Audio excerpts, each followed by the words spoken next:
Hello, Dense MC here. On March 21st, 1976, ABC broadcast what would be the TV movie-length pilot for Charlie's Angels.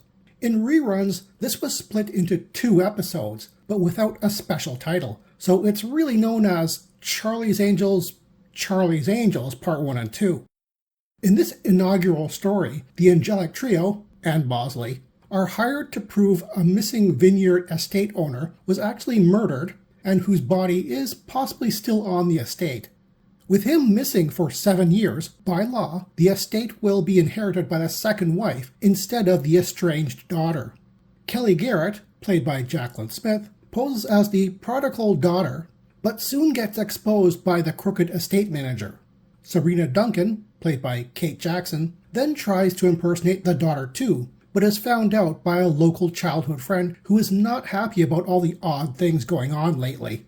Finally, Jill Monroe, played by Farrah Fawcett, and John Bosley, played by David Doyle, run a scam on the estate manager and his cronies into buying nearby oil-rich land, which may or may not be close to where the body is buried. Interesting quirk of this pilot is that Charlie has 2 male assistants here. Besides John Bosley, there is also Scott Woodville, played by David Ogden Stiers. This second assistant is unique to the pilot and would never be seen or mentioned again. The pilot also features Bo Hopkins, playing the scheming estate manager, and Diana Muldaur, playing the part of the co-conspiring magnate's alcoholic second wife. John Lean plays the part of another co-conspirator, the indebted accountant, but his role is oddly forgettable despite being in key scenes. Most interesting is a young Tommy Lee Jones playing the innocent childhood friend of the missing daughter. I say young in massive air quotes. He's only 30 years old here, but he looks 40. Some iconic scenes include a leather-clad Kelly arriving at the estate on a motorcycle, playing up her rebellious runaway persona, a shotgun-wielding Jill, acting like a stereotypical hillbilly, as well as her nail-biting plunge into the watery swamp escaping the bad guys in the climax. I couldn't really choose an iconic quote or line from the story, but the introduction by Charlie, voiced by John Forsythe and oddly uncredited, is a classic. The "Once upon a time, there were 3 little girls who went to the police academy" was meant to invoke how fairy tales began, so I was shocked to learn some fans actually don't like their angels being referred to as little girls. I'm guessing they're either missing the point or would rather have had the angel term worked into the intro instead. To be fair to the miffed fans, only here in the pilot is the intro extended and the trio are referred to as angels when Charlie calls them up individually. On a technical note, during this whole intro, the title and credit font is unique and awful. It reminds me of a crappier version of the Gilligan's Island font. It doesn't suit the tone of the pilot, and I'm glad they went for a classier font for the rest of the shows. This introduction to the Angels is also where the iconic praying publicity photo of the trio, with Sabrina in horse riding outfit, Jill in tennis outfit, and Kelly in bikini, comes from, as they're in the middle of those activities when Charlie calls. The animated commercial bumpers are unique in that they use the praying graphic instead of the stretched silhouette that would become the standard for the rest of the series. The actual photo makes an appearance at the very end of the show with a sultry "call us if you need us, huh?" voiceover. Calling the trio of angels individually is very old school Mission Impossible, and the show has those tropes as well. They go over the plan, but something goes wrong multiple times and have to improvise. The plans involve more disguises and deception than physical action, and letting the bad guys more or less hang themselves. I guess I will be veering into spoiler territory now, as I discuss my personal opinion of the show. I'm kinda surprised we don't get an origin story to the trio here. They already know each other and appear to know the private investigation business as if this isn't their first case. As of this review, I have watched 4 out of the 5 seasons and don't recall them ever mentioning a first case or the original trio being introduced to one another. It's only during Angel Replacement episodes, the premiere episodes of season 2, 4, and 5, that we get that kind of interaction.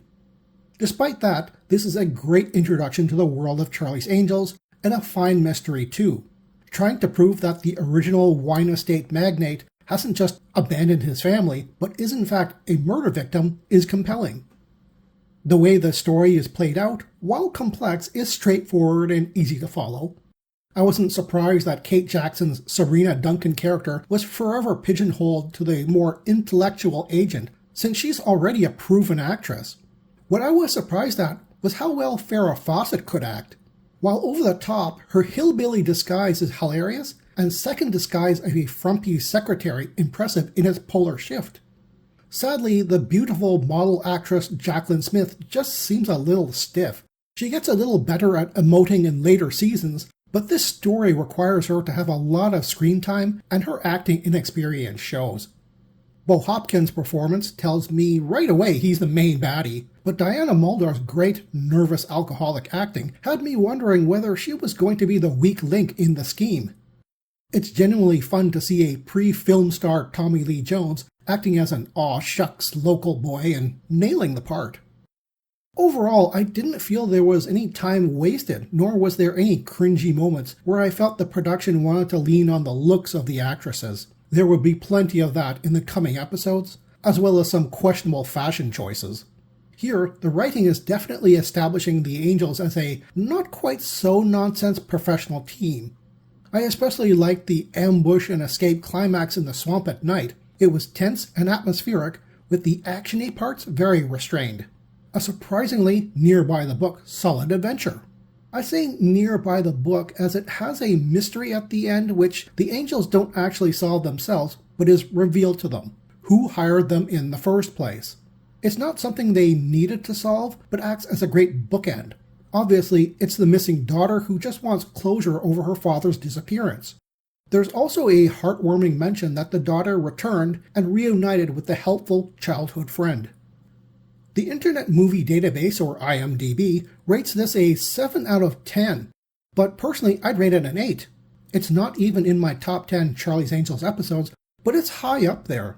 Bear in mind, this is just a pilot for a series, but is quite good on its own as a short movie. A lot of first episodes to plenty of great shows start off a little rough, but not this one. It has everything already established. The classic intro narration, the trio of beautiful private investigators with a male assistant who supports them in the field, in this case 2 males, the employer who was never seen but only heard through speakerphone, and is shown to be goofing off on the other end, and their Los Angeles base where the Angels lounge around before and after getting briefed. All they're missing is a sweet, sweet 1976 Mustang Cobra II. Good morning, Charlie.